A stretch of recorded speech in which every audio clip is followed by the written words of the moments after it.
Hello, everybody, and welcome to the Josie Show. My name is Josie, and I'm the redheaded libertarian. My guest today is Joe Kent. Welcome, Joe. Hey, thanks for having me. It's my pleasure. Can you tell our audience a little bit about who you are, what you do, what you did? So most recently, I was the director of the National Counterterrorism Center. Before that, I was working in ODNI, Office of the Director of National Intelligence for Tulsi. Led the transition there for that department. Before that, ran for Congress a couple times as a Trump Republican in Washington State, so you can imagine how that went.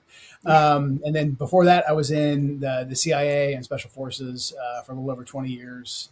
Spent a lot of time in the Middle East, so that's kind of me in a nutshell. So you've spent a lot of your life in sort of high stakes operational environments. I did, yeah, I did 11 combat deployments in the military and one in the agency. I was very excited to see that you got into the administration. So it was, really disappointing the way that things ended up going, out of our control, of course. Yeah, yeah. I mean, we can get into all that. It's just it's unfortunate the decisions that the president has made. That's why I just couldn't stay and support another war in the Middle East. I've been against that as long as I've been a public person, and I sincerely believe we shouldn't be involved in these wars. So, we can kind of take that however you want, or take that whatever direction you want to go. But that was kind of the crux of it. Yeah, there's other decisions the president's made, Mhm. since then and before then that I wasn't a big fan of either. But yeah, that was a big reason why I had to unfortunately step away from the Well, admin. that's why we all elected him, was because, I mean, when he came to the Libertarian National Convention, he said, I'm the anti-war president. I'm the only president who's never been in a new war. So what was he implying with that? That we're going to be in these new eternal wars like that? We're all misled. We're all misled on that. So it's all very, very unfortunate. But looking back now, how has that sort of lived experience shaped the way that you personally evaluate the decisions that are made in Washington and the foreign policy, like looking at all of that now? When the wars first started, like right after 9/11, I'd already been in the army for a couple of years. I was a true believer. I thought our country got attacked, and I Hmm. trusted our institutions. And I said, hey, if our intelligence community and our president, if they said it was this group over here in this country, and we needed to go topple that country and install a new government, I believed it. I was all in. Um, Over the years, I saw the cracks in just that narrative, and I saw that it wasn't just that we got it wrong. There was a lot of that. There was a lot of that we did get it wrong, but there was also a lot of people who should have known better, who should have spoken up, and there was also just a lot of lies, and there was an agenda there to keep us in a perpetual state of war. There was the foreign influence from the Israeli lobby. It took me a long time to see all this, and a lot of it, the first time you see it, you look away from it, especially if you're a soldier and you're patriotic and you're deeply invested in this thing, in this fight. But over the years, I was really determined that when it was my generation's turn to be in charge and to be the adults in the room, that we wouldn't do what the last generation did. We wouldn't come out of our wars that were quagmires and recommend more wars that are quagmires and send more young men and women off to die and spend trillions of dollars and make our country weaker in the long run. That we would get it right based on our lived experiences. So that's kind of how I've attempted to kind of set my compass, in public life. So really, my experiences in the military and the war.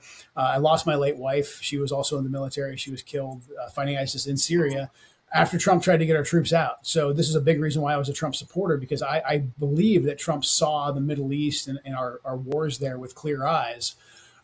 So I really kind of stake all my life experiences overseas to the way I represent my views now on foreign policy and the directions I think our country needs to go going forward in the future. And when you first stepped into this role as director of National Counterterrorism Center, what did you hope to change from the inside? And how have those expectations shifted? And how long did it take for them to shift? So I really hoped that President Trump was going to do what he campaigned on, and it's a very hard thing for a president to not get us involved in any new wars, to kind of retract the American empire, so to speak, and also keep us safe at home. I think I have a pretty good understanding of how to do that, of where the critical points are in the world that we need to monitor, and where we maybe occasionally need to do strikes and do those types of things. So I was hoping that, from the shadows in the intelligence community and the National Counterterrorism Center, that this whole Middle Eastern terror, Al Qaeda, ISIS, Iran, that would kind of take a backseat, and a handful of us would be able to keep that, at a manageable temperature within the administration. That we wouldn't get our troops involved in any new wars. I wanted to get our troops, by and large, out of the Middle East and have a more sustainable footprint over there that didn't have us, essentially playing, world police or trying to make sure that all the different shipping lanes are open, but also that we are monitoring the terror threats and really specifically focusing on the terror threats that pertain to us here in America. I was excited that the president designated the cartels as terrorist organizations because the drug cartels were killing Americans. I wanted us to kind of lean into that part of the mission. But unfortunately, in pretty short order, and I was surprised, at the very beginning of the administration, like the winter of 2025, and even into the spring of 25, the president didn't seem interested at all in falling for the Israeli bait. The Israelis were there. They're always kind of there, unfortunately, and they were lobbying him heavily to get us involved in Iran. And the president initially seemed uninterested. And so I was like, this is great. I mean, this is the guy that I voted for. This is the guy I believed in.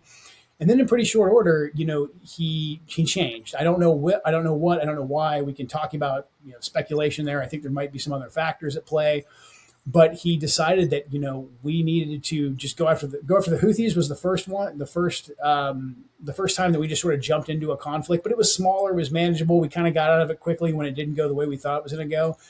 But then we jumped right into this Iran war, and we were really forced into it, by the Israelis. And watching the Israelis kind of force our hand, and then continue that campaign throughout the summer, even after we tried to get out of the war, it shocked me. I was really taken back by just the amount of access the Israelis, a foreign government, had to key decision makers, and the way that they were basically able to circumvent everything that we were saying from the intelligence community to achieve their outcome, which was getting us into this war in Iran.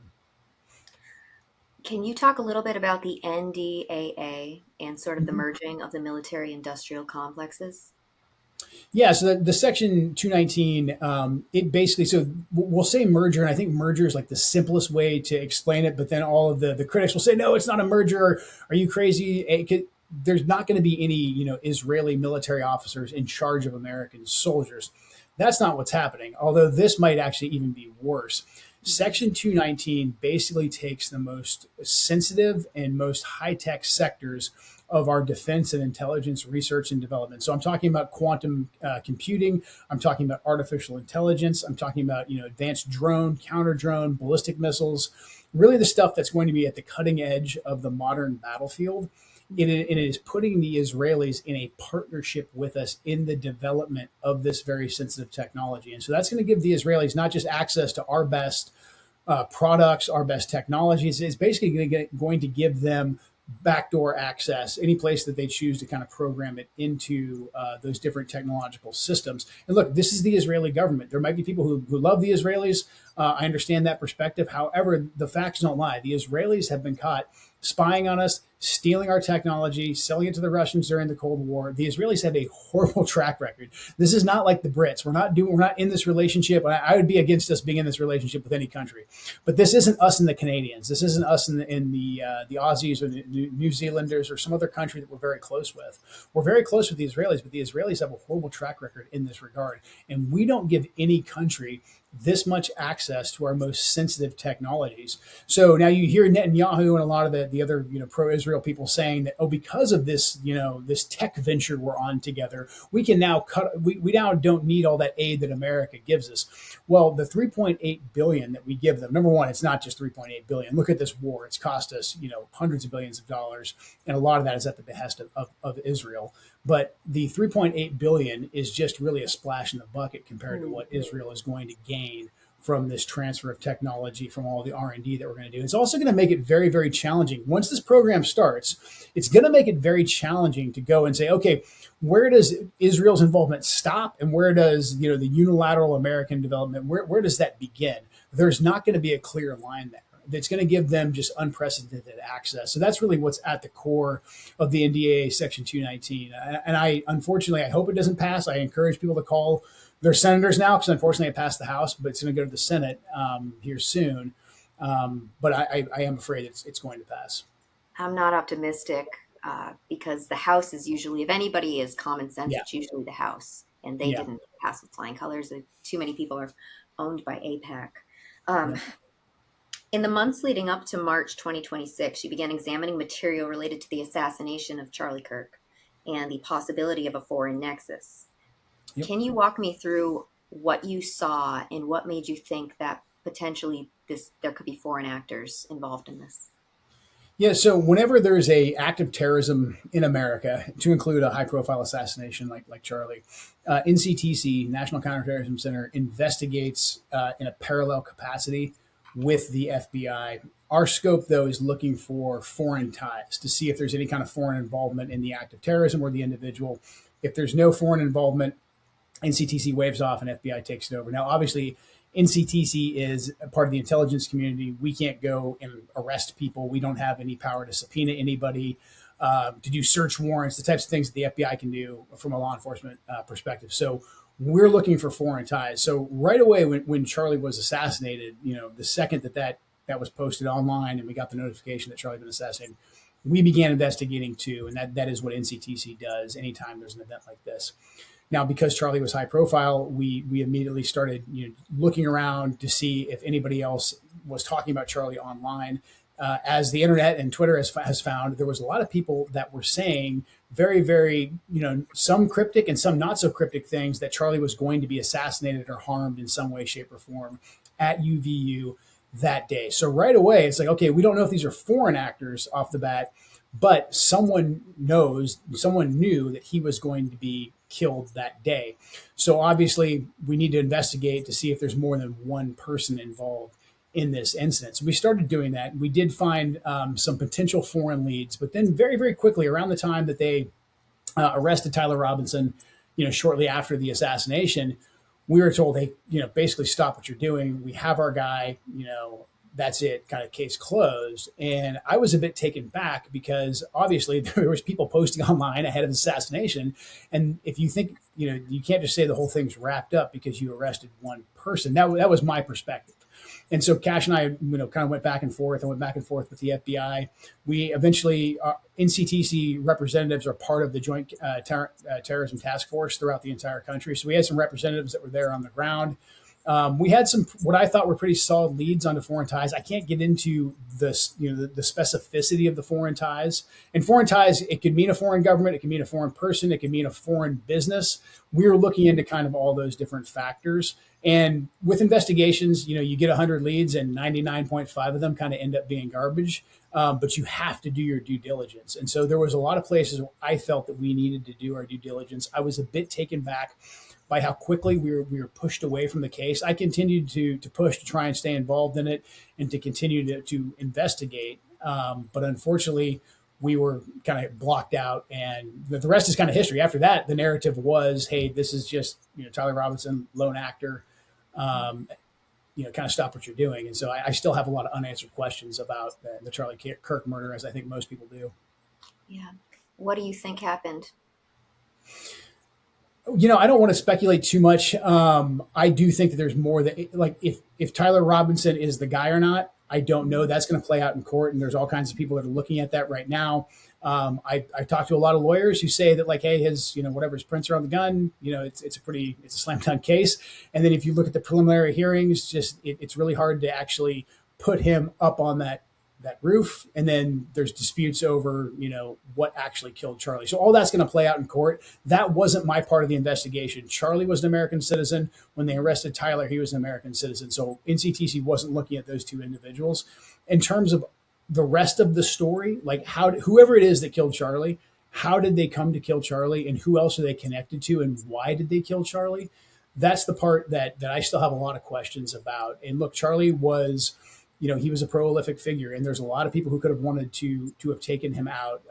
Where I think it requires more scrutiny is just looking at when Charlie was killed and what Charlie was advocating for, ahead of his assassination. Charlie was an outspoken critic of an adventurous foreign policy. He was very much against us being involved in the war in Iran. As a matter of fact, like I wasn't close friends with Charlie, don't have his phone number, but we knew each other. I worked with him on the transition. He was kind enough to come out and help us campaign some in Washington State when I was running for Congress.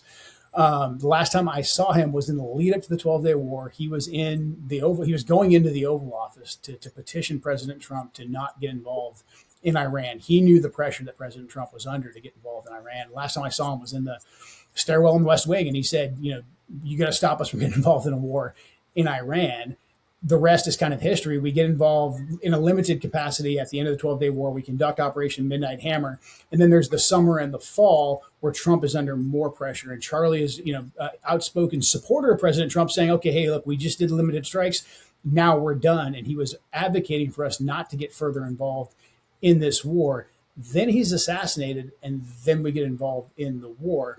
As an intelligence professional, if I were studying a foreign country and we were trying to determine why a president was making the choices that he was making, and the president had multiple assassination attempts, multiple breaches of his security, and then one of his closest political allies is publicly assassinated, and then the president starts making decisions that are against the course that advocate was advocating for.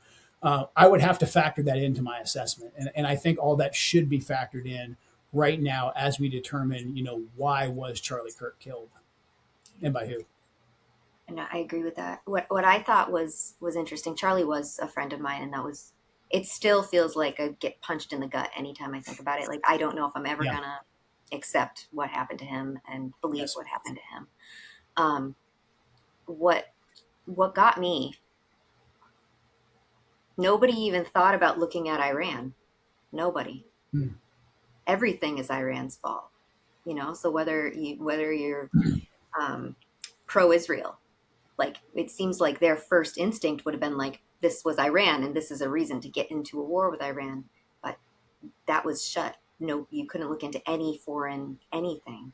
And so my initial thought was if Israel, if Netanyahu was involved in this, and I do know stuff Charlie was talking about at the end of his life, and I do know any posts that I would write that he was liking. I do know what Charlie was thinking at the end of his life, and I just thought it was odd that nobody thought maybe Iran could have done this at all, because I felt like if you had opened up a case into foreign intervention, then you're looking at everything foreign. And they were worried that maybe if you looked at Iran in this case, you might find Israel. You might find something you're not supposed to find. So that was sort of because I mean, it's the same people who are very pro Israel that are like, no, it's just a very odd thing to be aligned with. If you're pro Israel, then you believe without a doubt it was Tyler Robinson and nothing else. And it seems like maybe some of them could be like, well, maybe Iran was involved, maybe, but it's completely shut out that idea that Iran could have possibly been involved. And that to me is a red flag. Yeah, yeah, absolutely. And that's a good point, because it wasn't that we were shut down from looking at one country in particular. We were just shut down. We were just told stop. Like we've got our guy. And my point was like, hey man, like if you got your guy, you got your guy. That's fine. We still need to see if this guy is tied to anything. So even when we were looking at Robinson himself to try and Mm-hmm. find if there's any foreign links, beyond a real cursory search, like we weren't given the opportunity to go in depth to look for any foreign links, to look to see if he was tied to, any country out there. And that to me was, a giant red flag as to, hey, what's going on here? Why are we stopping? Why aren't we doing our due diligence? And then since I've come out, there's been a lot of people who, they want to believe that official narrative that have come out and they've, attacked me or anybody else who, questions the narrative. And to me, that's always a red flag. I think we learned that during COVID. Like whenever they're attacking the people who are asking very basic questions, there usually is something else there. Look, a lot of this is going to play out in court, but even what's going to play out in court, I don't think it's going to answer the broader question of what were the factors that led to him being killed, who at the end of the day was pulling the strings behind that, because it's going to be so hyper focused on Tyler Robinson. I hope we'll get some more information from the trial. But I would encourage people to, follow the advice of Charlie Kirk, which is never stop asking questions, because it's the only thing that keeps us free. I mean, look, we have enough data on our government right now, and I'm coming out of government to tell you this. Like, we should not trust our government. We should continue to ask the questions. We should continue to have people look at every single hypothesis and not get offended when people ask questions and look at different hypotheses. Because at the end of the day, unfortunately, until we can bring about some major reforms in the government, I'm happy to talk about those, we are going to be left with, a lot of people out there having to do independent research, independent investigations. to get to the truth of not just Charlie Kirk, but basically everything that's taking place right now in our country, because there's just so much propaganda out there. Hey, there you are. Sorry about that. Oh, that's okay. It happens. We're good. Um, I was just I was talking about the NDAA on IRL last week, and Yeah. um, as I'm talking about it, my X account I get locked out of my X account, and I haven't been locked out in 3 years. So yeah, we're just like, oh, something's going on. Yeah, exactly. I know, and it's like, come on, we're barely like even live. We're in Riverside. It's like StreamYard. What is this? All right, so let's talk about, you said you would be interested in talking about some reforms that the government could make. Can you tell me a little bit about those? Yeah, certainly. In this administration, because of what happened in the first Trump administration, I think we put a huge emphasis on having people that were just loyal to President Trump. That became like the litmus test for getting people in office. And unfortunately, that kind of made us, I think, bypass some good candidates, probably from the government and the military, Mhm. who they weren't partisan, but they wanted to serve. And that was replaced by people who were just like hardcore Trump loyalists. And then another mentality of having all Trump loyalists in one spot that just kind of creates this echo chamber where the president can kind of do no wrong. And then the number one goal becomes to please the president. And that leads to not being able to give him very candid advice. And as a matter of fact, like if you go and you went and you gave President Trump candid advice, things that he maybe didn't want to hear, you quickly were not allowed to come into the next meeting, or you just weren't as popular. It just creates this really weird environment. And so I think going forward, we've got to find a way to balance someone who's going to be loyal to the next president, because that's important. The president does need to have advisors that he can trust, but also at the same time, you need people who have the qualification and the experiences. And I'm not one that says we have to have credentialed people from Washington D.C., but if we're going to have real reforms, especially to the intelligence community, to the FBI, and to the military, we do need people who are familiar with those institutions, who, in my view, after 20 plus years of war, they should have some dirt under their fingernails. They should have some grit. They should have done some deployments. If they're going to be in charge of a bunch of guys who go out and arrest people or go on raids, they should have done some of that themselves, or at least been around it in some capacity, so that they understand how these institutions work. And the more they understand these institutions, the less likely they are to be captured by them. We had a lot of people in the Trump administration who were very good at pointing out how these institutions were flawed on the Mhm. outside, and then once they got on the inside, they were captured by the institutions, because these institutions are ran by professionals who are very good at capturing people and recruiting them, essentially saying like, okay, now you're the head of FBI, you're the head G-man, we'll take you to the FBI hostage rescue team's headquarters, and we'll let you shoot on the range and watch the guys blow indoors, and now you're in charge of all these guys because you're so badass. And that sidetracks the person who's supposed to reform the FBI, because now he's saying, well, this is my FBI and they're the greatest patriots ever. And he forgets all the reasons why we wanted to go after the FBI in the first place. Same thing with the CIA. You get a guy like Ratcliffe, who basically APAC is bragging about Mhm. installing as the CIA director. Yeah, he was the DNI before. However, he's not an intelligence officer. And so you get professionals at the CIA, professional case officers, who basically recruit the guy. They play to his ego, and they say, well, now you're the spy master, you're in charge of covert action and all these different neat things, and they show him all the bells and whistles enough to be enamored with them. But then he makes no reforms whatsoever. He didn't even fire anybody at the CIA. So we need, I think, a small cadre of people who understand these institutions and are willing to go in, strip away a lot of the trappings of prestige, having all these different assistants and all these different personal drivers and security and all this stuff, all these mechanisms that are really just used to handle you, and go in there with a single-minded focus that we need real reforms, that we need to bring about a lot of accountability, we need to bring about a lot of transparency, and make that their goal, while at the same time keeping the American people safe. And so we need to have people who also don't really want to run for office, people who maybe already have had their career. They don't need to tie their entire identity to being the director of this department or that department. So I think there's a lot we can do in the personnel space, but then also above all that, you do need a president who is going to advocate for these changes. And we have to have a president that's going to be willing to go to war with a lot of these institutions inside Washington, D.C. And unfortunately, for a wide variety of reasons, we thought President Trump was that guy, but he just wasn't. I don't know if it's an age thing. I don't know what it is. I can't put my finger on it, but he kind of lost his fight. We need someone who's going to just say, hey, every day I'm going to come in here and it's my job to bring accountability to the American people and transparency, and who stays with it and is willing to go to war with these institutions. I think Trump, in my opinion, he likes to he likes to make friends. He likes Yeah. people to like him. Yes. And so all of these never Trumpers from 2016 didn't like him, and they were never going to like him. And some of them still don't. Like Bill Yeah. Kristol still doesn't like him. Right. But Mark Levin, Ben Shapiro, all never Trumpers. And now, I mean, they really filled the void that Charlie left. So they're in his ear now where Charlie once was in his ear. So they're getting that kind of messaging. And I feel like all it took to get him into the Iran war was saying, nobody else would do this, Trump. Hmm. Nobody but you. You're special. And they even, when it comes to playing to an ego, they call him Cyrus. They say he's Cyrus returned and that he's supposed to help essentially bring in the Jewish savior.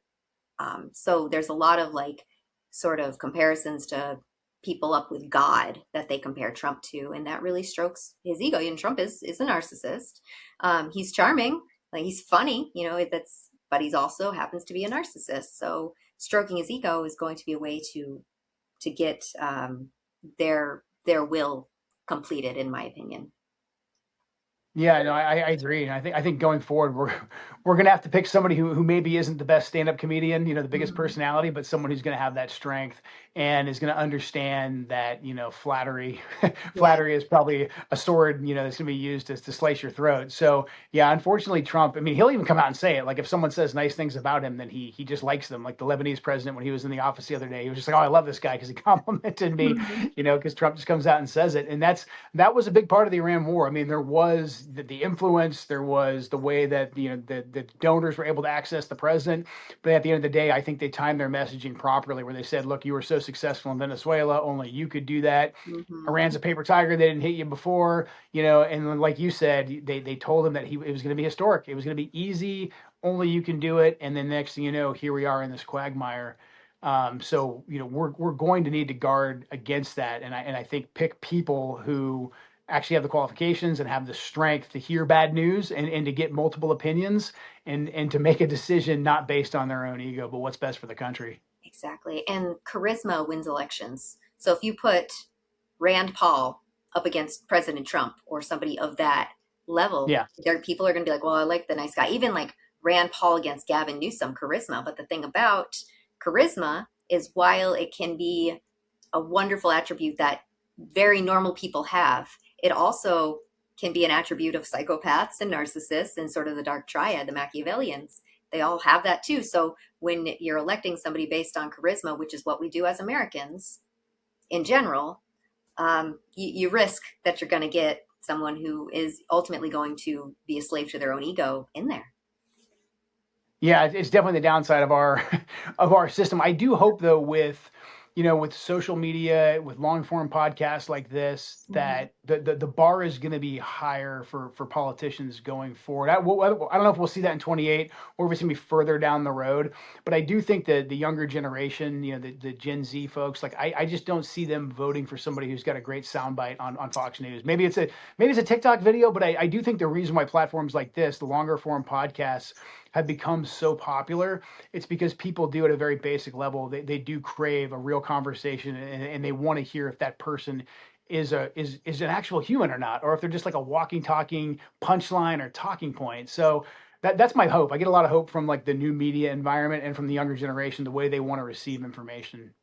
Thank you. I feel exactly the same. There's something very special about Gen Z, in the way that they're coming up and the way that they were raised. So, um, I'm looking forward to sort of the next level. Like, what are they going to be like? I feel like it's sort of split. We're either going to get very like patriotic, Christian, or we're going to get socialists. And I feel like it's kind of split, but I don't think it's split Yeah, evenly. yeah. I don't think it's split evenly. I still feel like socialism is in the minority because a lot of people, I mean, even it was the death of Charlie Kirk, a lot of people woke up. It's like there was a Mhm. revival of patriotism and Christianity and truth. truth was revived after that happened. So I have great hope for the future. No, I do too. Especially when I talk to a lot of younger folks, I think, man, these kids are way smarter than I was when I was 22 years old. They're way more informed. They're morally grounded, and I think there's an upswell of Christianity and people seeking like a higher truth. But I think you're right though. If we don't play our cards right, we could get the backlash, which would be socialism. That's what I'm concerned with the betrayals of the Trump administration is that you're going to get a lot of people who voted for Trump the first time who are going to be like, well, I tried that and it didn't work, and these guys lied to me. And I think they're all full of it. So I am going to try, whatever socialist candidate gets put forward who's saying things about populist economics. That's a big fear. Or they just get so blackpilled that all of them just say like, hey, I'm going to sit it out. I'm not going to vote. So I think this can be really up to us to make sure we're still providing them the options that, hey, what Trump ran on in 24, like he failed, but those actually still are really solid principles. Yeah. Well, and what they're doing, because they're very socialists are as retarded as they are, they're very smart. Hmm. They know how to mobilize, and they know messaging. So what they're leaning into right now is the Iran war. Nobody wanted that. Nobody voted for that. And they're the ones saying, you know what? If I get into office, it's going to stop. So, I mean, when it comes to libertarians, they tend to not lean into socialism because they're very autistically, economically savvy. So they tend to not lean that way. However, what libertarians do is they just don't vote. So the worry Yes. is the independents who are going to be like, well, all I wanted was no war, and I got war, I got higher gas prices, we got the kitchen Hmm. table issues. And these are, and people are like, oh, that's not a kitchen table issue. It is. It is because you can't Hmm. afford to put food on your kitchen table because That's of the right. war in Iran, because of the energy crisis. So yeah, I think that there is a real risk that we could get an AOC Gavin Newsom ticket, and that could be our future, and that would collapse our country. That would be it for our country for sure. But people just don't want this war. They just don't want it. And instead of having Charlie Kirk in Trump's ear now saying we don't want this, like TPUSA, they don't want this. Those are the kids. That's the future, and that's sort of the voice. That's your measure to see what the next generation wants. They don't want it, and he doesn't have that in his ear. He has Mark Levin saying, "Yes, this is what they want. This is what everybody wants." Yeah, I mean, this is what's so frustrating is that I mean, Trump had the formula in 2024, Mhm. and the way Trump articulated foreign policy. This is why I became a Trump supporter back in 2016 when he went after Jeb Bush on the debate stage. I was like, well, man, the guy from The Apprentice understands like how screwed up our foreign policy is better than all the experts, and he Mhm. was right. And so it's just been tragic to watch him walk down this path.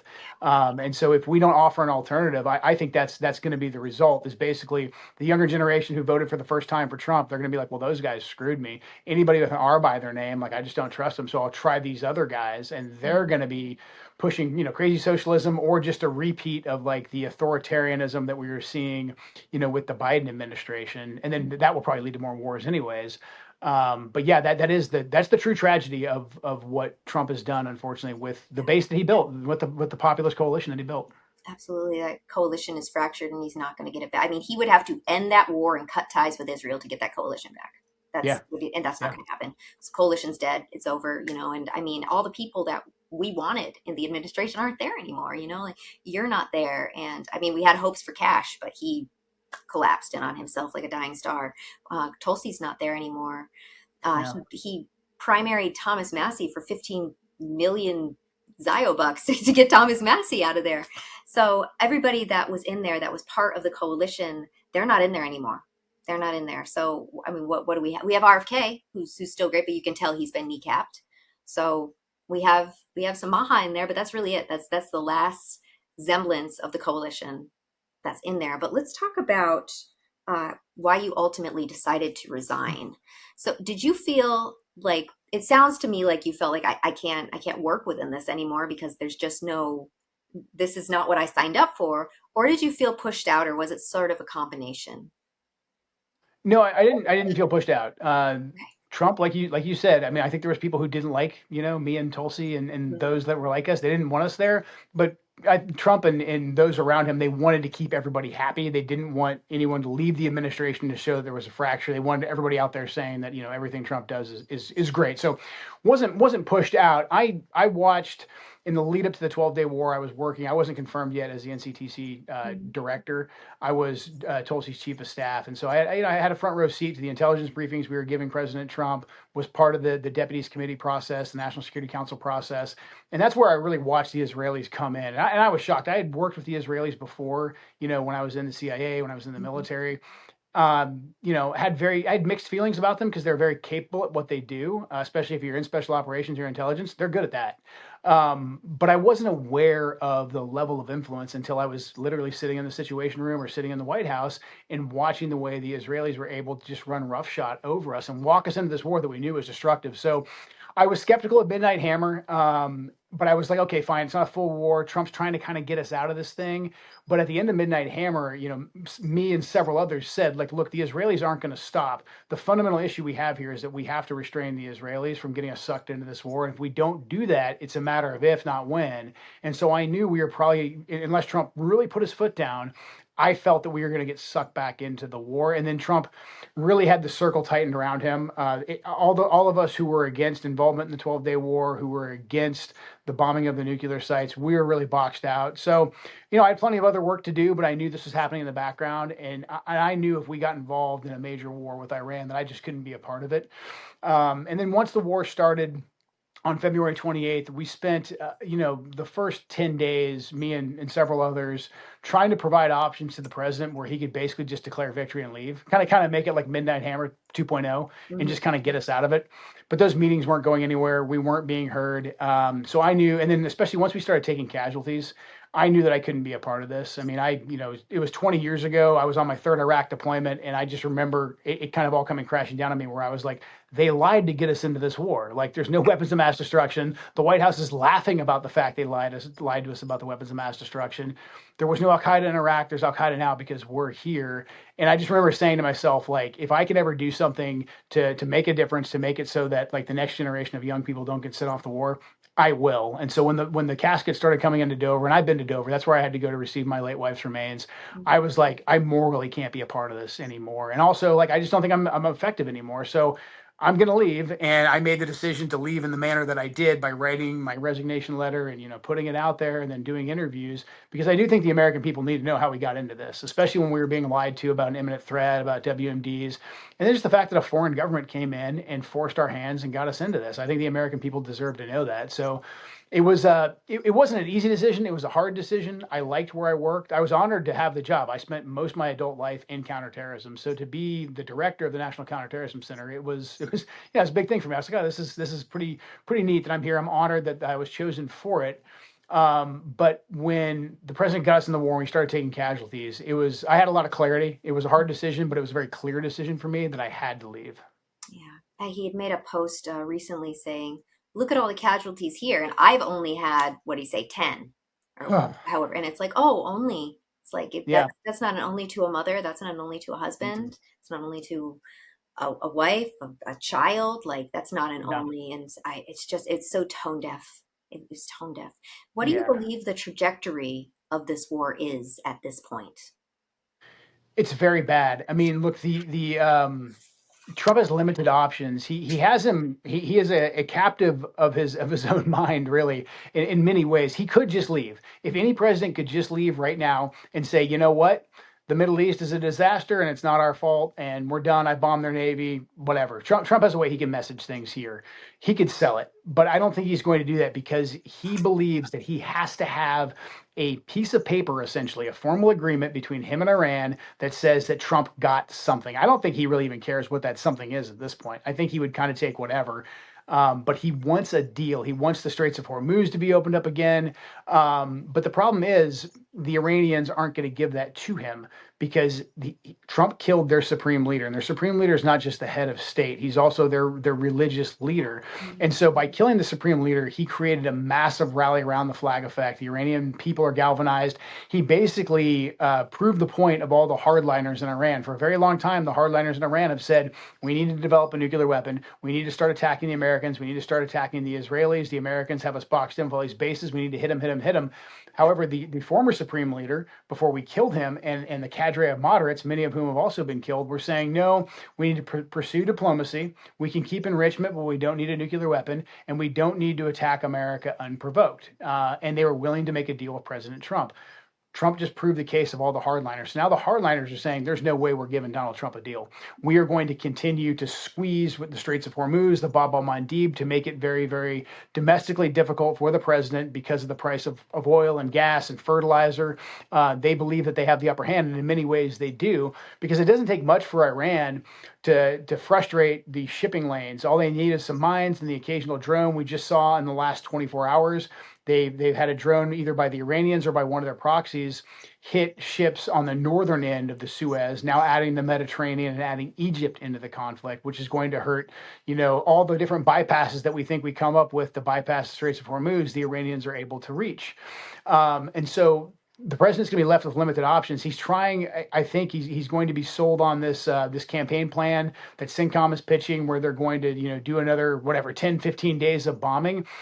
And he thinks that's going to somehow strengthen his position. But the whole reason we got into the MOU in the first place was because the bombing campaign didn't work. But then the MOU didn't work because Trump caved to domestic pressure, and he let Rubio go over to Lebanon and cut a side deal that negated the MOU.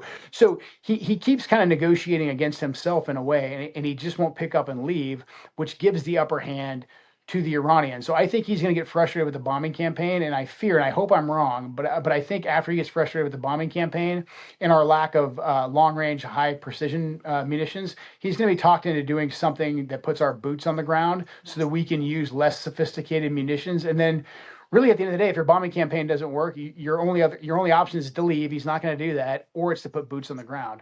And so I'm afraid he's kind of getting painted into a corner. I pray he has some clarity and he sticks his head up and says, like, all the advice I've gotten up to this point has been horrible. I'm going to trust my gut and get out. But that hasn't happened yet. And do you think, I mean, with Lindsey Graham dying, everything they're doing is in honor of Lindsey Graham right now, if you if you're noticing. Like, oh, we're gonna bomb the front lines of Russia in honor of Lindsey Graham.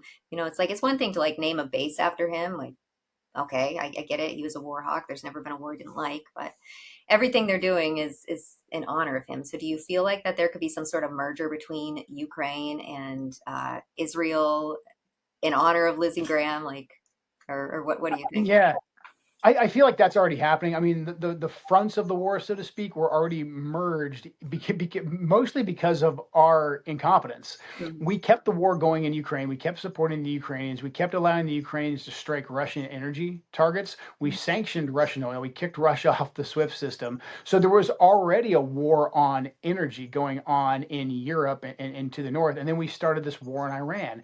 And so the energy struggle there was already up and running. Zelensky was smart, and he kind of got jealous that Iran was getting all the attention. And he said, "Well, the Iranians have been supplying the Russians with drones since the beginning of the war."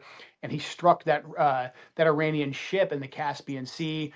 The pro-war lobby, Israel and Ukraine sent Laura Loomer over to do her press tour there in Ukraine. The Israelis came at the same time Zelensky came, and so there is an effort, I think, to combine these. I think you've got a lot of the same neoconservative APAC, types, Foundation for the Defense of Democracies. These guys, they're saying, let's make this whole thing like the war for freedom, the war for, it's democracy versus evil, et cetera.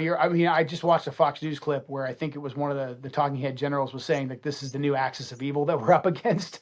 So yeah, I fear that these two fronts are becoming merged. And really at the end of the day, if people are concerned about China and people are concerned about Russia, this plays right into China and Russia's hands because they can just watch us exhaust ourselves, watch us starve ourselves of energy, make the dollar very unappealing. We're already destroying the dollar based on the sanctions package we threw at Russia. We're already destroying the petrodollar based on us launching this war and basically showing that our security guarantees aren't worth anything. So now China's going to come in and they're going to start undercutting all of that, undercutting our dollar. So if the whole goal here is to get us involved in more war, then obviously that's working. But in the long run, the goal is to strengthen China and to weaken America. It's absolutely foolish.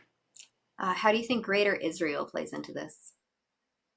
This is the final country, right? I mean, like they laid it out really clearly in 1996 in the Clean Break Memorandum of Mhm. all of the different countries they wanted to invade, and we've done all of them for them like clockwork. We had some fits and starts there. I mean, there was the debate after 9/11. Should we attack Iraq or should we attack Iran first? We ended up attacking Iraq so that Iraq could be our base against Iran. However, we messed that whole thing up so much and put the Shias in power that we made the Shia crescent from Tehran all the way through Baghdad into Damascus. So then we had to do a sidetrack and we had to go in and fight a dirty proxy war, enabling Al Qaeda inside of Syria. And then we enabled the operations against Libya, against Yemen. We continue to enable operations against Hezbollah inside Lebanon while Israel takes more territory inside Lebanon. And so the grand finale has always been Iran, and Iran is the biggest country there. And the Israeli lobby got us on board for conducting these operations. And if you look at basically what Netanyahu and the Likud party want to do, is continue to expand their territory, and that's why it's interesting. Like we're almost negotiating against our own positions, and so is Likud to a certain extent. Not only is Likud burning a bunch of goodwill here in America, but before we attacked Iran, the Iranians were giving covert support to Hezbollah. That's been known for a very long time. But the Iranians weren't shooting ballistic missiles at Israel when Israel went after Hezbollah. Well, now that we've emboldened Iran and we've killed off the moderates, Iran is doing that. They've expanded their front overtly now to Lebanon, making the whole situation even more chaotic and more crazy. But I think it's pretty evident for people who haven't read, the Clean Break Memorandum, and people who haven't really looked at and studied the Israeli lobby. It should all be very, very clear by now who we've been fighting our wars in the Middle East for. And just the fundamental question that every American should ask is like, what is in it for us? Like, I understand the Israeli perspective here to a certain extent, but why are we acting at the behest of Israel? Yeah, it makes you wonder if they think that there is some sort of religious aspect to it. And Yeah. I know that with they Judeo-Christian, I say Judeo-Protestant because it's really the Orthodox and the Catholics don't have the same principles Hmm. as sort of those Zionist pastors do. But Yeah. I would just wonder if it's fear or if there's just something deeper and darker in the deep state, and they just know something that we don't as little plebs. I don't know, but I feel like there definitely is a religious aspect to it. And I have my own thoughts as a Catholic, but yeah, but this is the Wes Clark 7. So General Wesley Clark, Yeah. he said in Yep. 2021, 2022, 2023, in that time, he's like, we have to go through these 7 countries, and we were through 6 of them before last year, and the last one was Iran. And when you look at the areas of where we are attacking to help, oh, the Houthis happen to be right in this area, it's all falls within like southern Lebanon, not northern Lebanon, southern Lebanon, and that's also part of Greater Israel. But that's exactly where we're attacking. So, it's just following the patterns and being awake to it all. And once you're awake to it all, it's hard to not see it anymore. No, it truly is, and same thing with Syria. I mean, the expansion into Syria, and who were now kind of we're in bed with Al Qaeda. Like the guys that we were when I was in Syria, that's who we were going after. Mhm. But now we're in bed with these guys. This guy killed our soldiers in Iraq. He was in one of our detention facilities in Iraq. We've propped them up now. The Israelis, for some reason, don't have any issue with him, and now we're trying to convince his army of jihadists to now go into Lebanon to fight against Hezbollah. I mean, just the whole every time we try and get ourselves involved in these things, like it always ends up blowing back on us. We always end up starting a brush fire and having to go put it back. I mean, just this last weekend when we were bombing Iraq with the Saudis, we were bombing, if you read the news, it said we were bombing Iranian backed militias. Well, yeah, they're kind of Iranian backed militias, but they're actually called the Popular Mobilization Forces. They're part of the Iraqi military that we fund. So we were literally bombing the guys that we fund because they had just, shot missiles into Saudi on some of those gas fields on fire. So like this whole thing never works out in our advantage, and we are just getting played with the chumps. And Joe, we're playing both sides, so we always come out on top. Yeah, that's what we tell ourselves. I mean, that's what we used to tell ourselves when I was in special forces and CIA. But after a while, it was just like, actually, we play both sides and we always end up losing. Like, I could get on board if we were playing both sides and it always worked out in our favor. And like, America Mhm. was getting great oil deals and like, this was like the most successful empire ever. There'd be a moral argument to be had there. But like, we're not even there yet because we get screwed every single time. We end up bleeding more, we end up paying more, and then our country just continues to decline. Yeah, and that's the only way to do is just to laugh at it, because if you don't laugh at it, you're going to cry at it. But it's like you can't write cinema like this. Like how it's like. Do you believe this is acceleration? Do you believe they're just trying to collapse everything but control it as they collapse it? I mean, a couple years ago, I wouldn't have said yes, but right now it's just like, man, I this has to be deliberate because we keep getting involved in these wars, and the wars are targeting energy. So yeah, it certainly seems that way. I don't think you're crazy to think that, because if you're just looking at all the different data points that are out there, Mhm. that old saying like there's no conspiracies, but there's also no coincidences. Yes, exactly. I did a debate a couple months ago. Sorry, I got a tickle. And it was with Gavin McGinnis, and Oh he was yeah. on the yeah, he was on the pro like a pro MAGA side. They did like the America First versus the pro MAGA, and I was America First.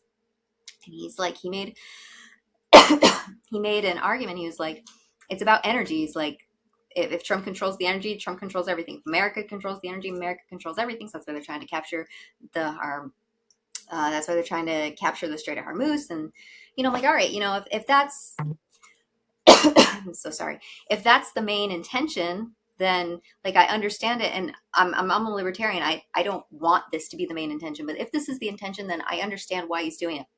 So I feel like they were promised, you get to control, if you help us with this, you get to Hmm. control the energy. And I feel like that's the only trade-off to me that could possibly make any sense, that isn't some sort of fanatical religious reason that we don't know about, or some blackmail that we don't know about, because we don't know. We know that there is a connection here that runs really deep. Nobody knows exactly why America and Israel are this much in bed. Nobody knows who's, like, is it Israel that's doing it? Is it America that's doing it? Is like, Hmm. what is this? We don't know. But to me, that would make sense if they're like, listen, it's going to be easy, it's going to be quick, and at the end of Yeah. it, you are going to control all the energy.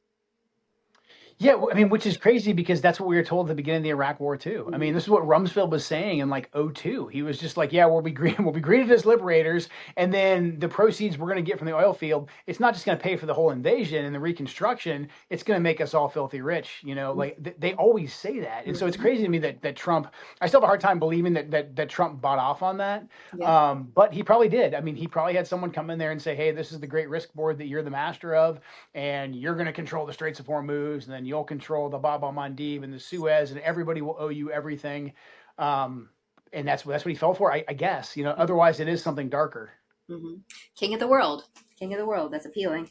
So, looking ahead, what feels the most urgent to you right now, whether it's about the ongoing situation in Iran or the unresolved questions about Charlie, institutional accountability? What to you, I guess, or the direction of this country, what do you think is the most important thing moving forward that we need to focus on? I think ending the war in Iran is key, and I think the more vocal that we can get on social media, calling the White House, switchboard, calling your senators and your congressmen, as cliche as that sounds, and I think the message there is that we support President Trump pulling us out of the war. If Trump knows that everyone supports him getting out of the war, I think he's more likely to do it. Because if this thing keeps going, we kind of ran through the scenarios. I don't see how this ends up not being a quagmire, and that quagmire is going to come back here really, really quickly because of the pending energy crisis. So it could also be an economic crisis as well. So I think that's the most pressing issue, and I think Trump needs to hear from his supporters in a respectful way that, like, just get us out of this thing, just pick up and leave, deal with the ramifications later, like, and we will still support you, we'll still have your back before this thing gets worse, because he's got a narrow window right now. It's tragic that we lost all the soldiers that we lost after we lost those four in Jordan. We did multiple nights of retaliation strikes, and thankfully we haven't lost anybody. We've got to get everybody out before we lose more, because then we're going to be trapped in this escalation trap even further. So he's a really narrow window of opportunity right now. So for me, the Iran war, ending that, getting us out of it, is probably the most pressing issue.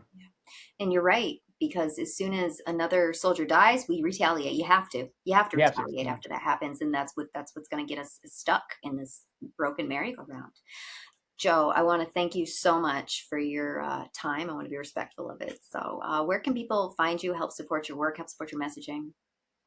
I think X is the best spot. So yeah, X and Instagram is where you can find me. Excellent. Okay, I'm going to have you hang out with me after the show ends just to make sure everything uploads. Okay. Sure. Oh Uh, yeah, gotcha. yeah, absolutely. All right, everybody, take care of yourselves, take care of each other. God bless you, and stay free.